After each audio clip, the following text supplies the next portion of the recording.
Simulan natin ang ating talakayan sa update mula sa Department of Justice. Magandang tanghali, Yusek Marge. Magandang tanghali sa iyo, Dale. Yusek, tungkol sa tax evasion case na isinampa ng DOJ laban sa isang cosmetics company, ano-ano po ang pananagutan nito mula sa inyong naging investigasyon?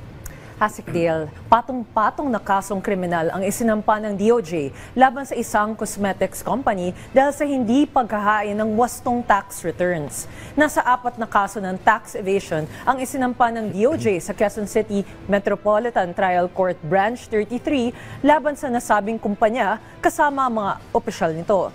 Ang hakbang na ito ay bahagi ng Bureau of Internal Revenue Run After Fake Transactions Program para labanan ang paglaganap ng mga peking resibo. Ayon sa report, gumamit ang kumpanya ng mga peking resibo para umano makapagdeklara ng overstated expenses na aabot sa milyon-milyong piso at para mapababa ang kanilang taxable income. Ito ay mula sa kasong isinampa ng BIR sa DOJ noong February 1, 2024 sa pangunguna ni Commissioner Romeo Lumage Jr. at inaasahang lalabas sa lalong madaling panahon ang mga arrest warrants laban sa mga akusado.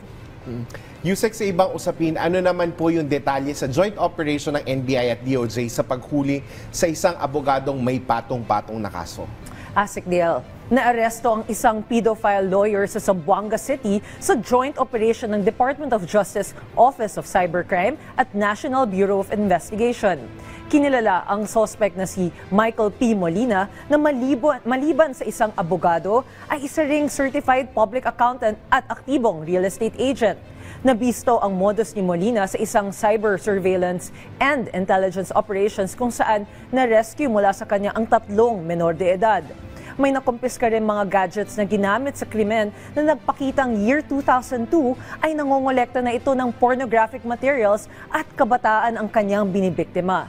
May 6 pang menor de edad na naging biktima ang suspect noong naging matagumpay ang operasyon sa tulong na rin ng National Center Against OSAIC, NCSAEM, Presidential Anti-Organized Crime Commission, DSWD, at ng non-government organization na Exodus Philippines.